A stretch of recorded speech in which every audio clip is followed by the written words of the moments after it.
इस कहानी की शुरुआत होती है पेंडोरा और पृथ्वी वासियों की लड़ाई के 10 साल बाद से, जहां सबसे पहले हमें जेक सूली दिखाया जाता है। जहां हम देखते हैं कि उसके 5 बच्चे हैं, जिनमें 2 लड़के हैं, एक लड़की है और 2 एडॉप्टेड बच्चे हैं, जिनमें से एक बच्ची ग्रेस की है। अब क्योंकि ग्रेस मर चुकी थी, इसी वजह से जेक ने उस बच्ची को गोद ले लिया था। जेक के एडॉप्टेड बच्चों में से एक इंसान का बच्चा भी है, जो कि कर्नल माइल्स का बेटा था, और वो वापस पृथ्वी पर नहीं जा पाया था।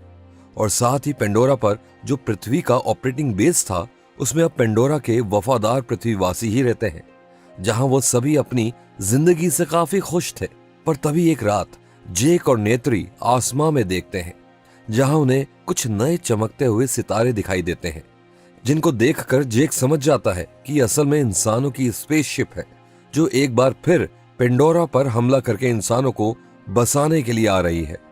और जैसे ही इंसान उस स्पेसशिप को नीचे लैंड करते हैं, तो उससे निकलने वाली आग से जंगल धूं धूं करके जलने लगता है और कई सारे जानवर भी मर जाते हैं। तभी एक लैब में एक नेवी उठता है और काफी घबरा जाता है और वहां खड़े सभी डॉक्टर्स पर हमला कर देता है, जिसके बाद उसे काफी सारे लोग पकड़कर उसे ये बताते हैं कि यहाँ सब उसके दोस्त हैं और वो उनका कर्नल है। असल में कर्नल माइल्स, जो कि एक पृथ्वीवासी था, साथ ही वो पेंडोरा की लड़ाई में नेत्री के हाथों मारा गया था। उसे ही दोबारा से नेवी अवतार में जिंदा किया जाता है और अब वो बदले की आग में जल रहा था। वहीं पेंडोरा पर जेक सूली की नेवी फौज ने इंसानों की एक ट्रेन, जो कि उन्होंने पेंडोरा पर बनाई थी, उस पर हमला कर दिया, जिसमें उन्हें कई सारे हथियार मिले हैं। जब ये खबर कर्नल तक पहुंचती है, तो वो जेक को मारने का प्लान बनाता है, क्योंकि अगर जेक को मार दिया तो उसकी आर्मी बिखर जाएगी। पर एक आर्मी ऑफिसर कर्नल को बताती है कि जेक को मारना उतना आसान नहीं है, क्योंकि जब जब उन्होंने जेक को मारने के लिए जंगल में शिप्स भेजी हैं, तब तब हर बार जेक ने अपने उड़ने वाले जानवरों की मदद से उन्हें तबाह कर दिया है। जिसके बाद कर्नल अपने कुछ साथियों के साथ जंगल में जाता है, जहां जेक के बच्चे खेल रहे थे। वहां इंसानों को आता हुआ देख जेक के बच्चे जेक को इत्तला करते हैं, पर तभी कर्नल और उनके आदमी उन बच्चों को पकड़ लेते हैं और तभी वहां नेत्री भी आ जाती है और उन इंसानों पर हमला कर देती है। जिसके बाद दोनों में लड़ाई शुरू हो जाती है और नेत्री अपने सभी बच्चों को तो बचा लेती है, पर उस इंसान के बच्चे, जिसका नाम स्पाइडर था, उसे नहीं बचा पाती और स्पाइडर को कर्नल उठाकर अपने साथ ले जाता है। इस लड़ाई के बाद जेक नेत्री को बताता है कि उससे ये जंगल छोड़कर जाना पड़ेगा, क्योंकि कर्नल जेक को मारना चाहता है और जब तक वो उस जंगल में रहेगा, तब तक कोई सेफ नहीं रह सकता है। और अब तो उनके पास स्पाइडर भी है, जो कि उनके बारे में सब कुछ जानता है और वो लोग उसे ये सब बातें सब कुछ उगलवा भी लेंगे। खतरे को देखते हुए जेक और उसका परिवार वहां से भाग जाते हैं और मैथकाइना कबीले के लोगों के साथ रहने के लिए चले जाते हैं। उधर इंसानों के बेस पर स्पाइडर से जेक की लोकेशन उगलवाने के लिए उस पे कई सारे तरीके आजमाए जाते हैं, पर तभी वहां कर्नल आता है और उन्हें ऐसा करने से मना कर देता है। जिसके बाद वो स्पाइडर को अपने साथ ले जाता है और उसे बताता है कि वो उसके असली पिता है। वहीं जेक और उसका परिवार मैथकाइना कबीले के पास पहुंचते हैं और उनसे उनके साथ रहने की इजाजत मांगते हैं। असल में ये समुद्र के पास रहते हैं और ये सभी लोग दिखने में जेक और उसके परिवार से काफी अलग थे, जिसके कारण उनका वहां पर काफी मजाक भी उड़ाया जाता है। लेकिन उस कबीले का लीडर तोनावरी उन्हें वहां रहने की इजाजत दे देता है। अगले दिन जेक के बच्चों को वहां रहने वाले बच्चे पानी में घुमा रहे होते हैं कि तभी वहां एक लड़का जेक के बेटे को कहता है कि वो वहां पानी में रह रही एक क्रिएचर से कनेक्ट करे, और जैसे ही जेक का बेटा ऐसा करता है, तो वो क्रिएचर उसे बहुत तेजी से अपने साथ खींचता हुआ जाता है, जिससे वो उससे नीचे गिर जाता है और सभी उस पर हंसने लगते हैं। जेक भी उस कबीले के रहन सहन के तरीके सीख रहा था और उसे भी उस कबीले का लीडर एक पानी के क्रिएचर की सवारी करना सिखाता है। हालांकि पहली कोशिश में तो वो कुछ खास नहीं कर पाता, लेकिन धीरे धीरे वो उस क्रिएचर की सवारी करना सीख जाता है।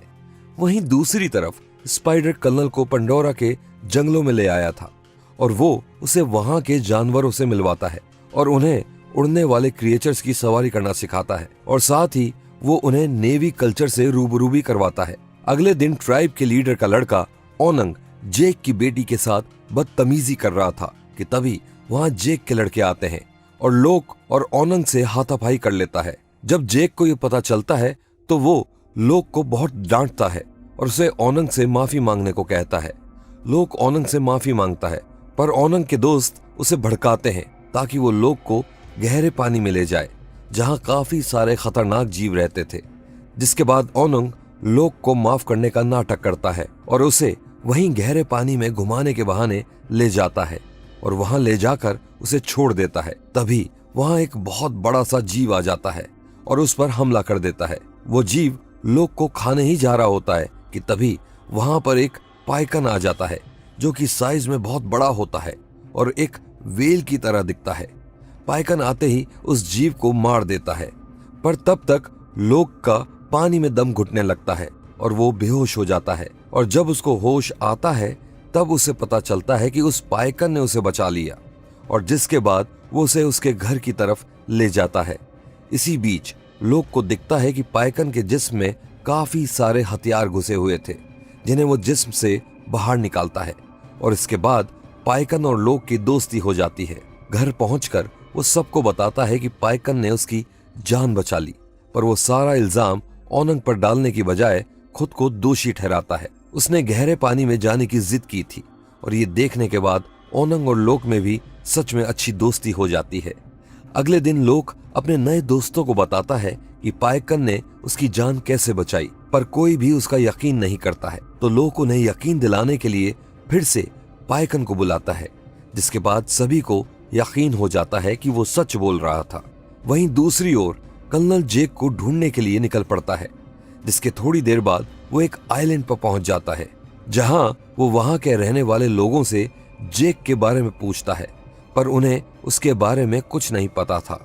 जिस पर कर्नल उन्हें मारने लगता है पर कर्नल का बेटा उसे कहता है कि ये लोग सच बोल रहे हैं।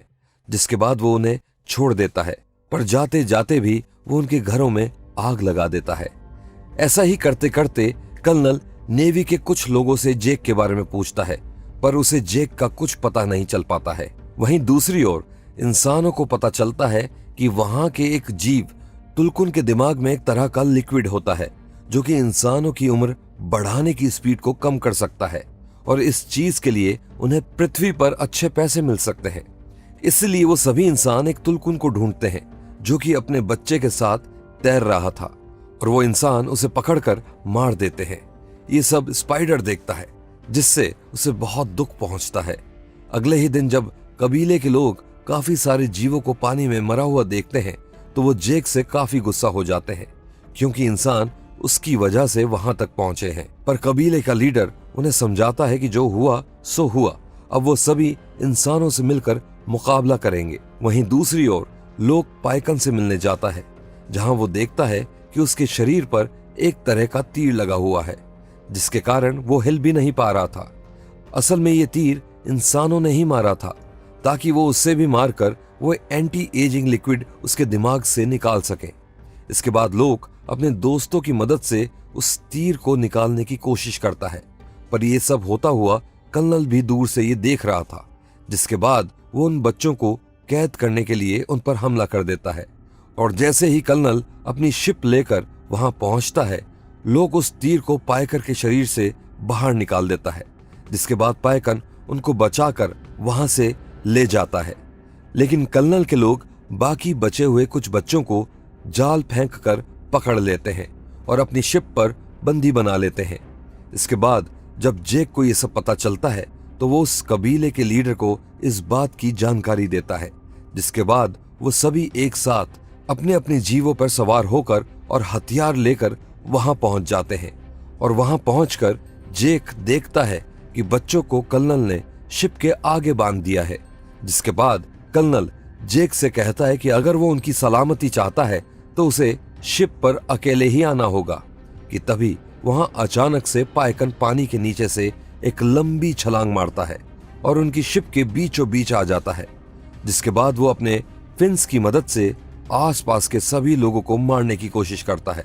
तभी जेक देखता है कि पाइकन की वजह से उनका ध्यान बट गया है, जिसके बाद वो उन सब पर हमला कर देता है और अब जेक और इंसानों के बीच बहुत ही खतरनाक लड़ाई होना शुरू हो जाती है, जिसमें दोनों तरफ के लोगों को काफी नुकसान झेलना पड़ रहा था। लेकिन कुछ ही देर बाद जेक अपने बच्चों को वहां से छुड़ा लेता है, जिसके बाद वो सभी बच्चे स्पाइडर को ढूंढने लग जाते हैं और थोड़ी ही देर बाद स्पाइडर के मिलते ही वो उसे वहां से लेकर भागने की कोशिश करते हैं।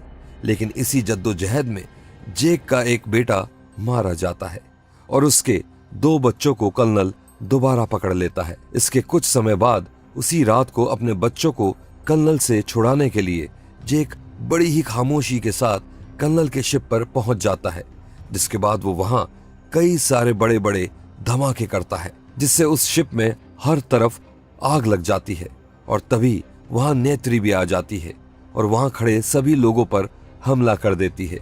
तभी कर्नल वहां से बाहर आता है, जिसने जेक के बेटे की गर्दन पर चाकू रखा हुआ था, जिसके बाद वो जेक से कहता है कि अपने हथियार डाल दे वरना वो उसे मार देगा। लेकिन तभी पीछे से नेत्री भी आ जाती है और कर्नल के बेटे की गर्दन पर चाकू रख देती है, जिसके बाद कर्नल अपना चाकू गिरा देता है और इसके बाद जेक और कर्नल में एक जबरदस्त लड़ाई होना शुरू हो जाती है, जिसमें शुरू से कर्नल जेक पर भारी पड़ता जा रहा था। लेकिन कई मुश्किलों के बाद जेक किसी तरह कर्नल को बेहोश कर देता है, जिसके बाद वो उसे पानी में ही छोड़ देता है। पर तभी वहां स्पाइडर आता है और कर्नल को पानी में डूबने से बचा लेता है और उसे पानी से बाहर ले आता है, जिसके बाद कर्नल उसे अपने साथ चलने को कहता है। पर स्पाइडर उसकी क्रूरता देखकर बहुत गुस्सा था, जिसके बाद वो उसे छोड़कर अपनी असली फैमिली यानी जेक और नेत्री के पास चला जाता है। कहानी के अंत में जेक अपने मर चुके बेटे को कबीले के नियम के अनुसार पानी के अंदर छोड़ देता है, जिसके बाद वो सभी मैथकियाना कबीले के सदस्य बन चुके थे। तो ये थी अवतार पार्ट 2 फिल्म की सारी कहानी। आपको ये कहानी कैसी लगी हमें कमेंट्स में जरूर बताइएगा।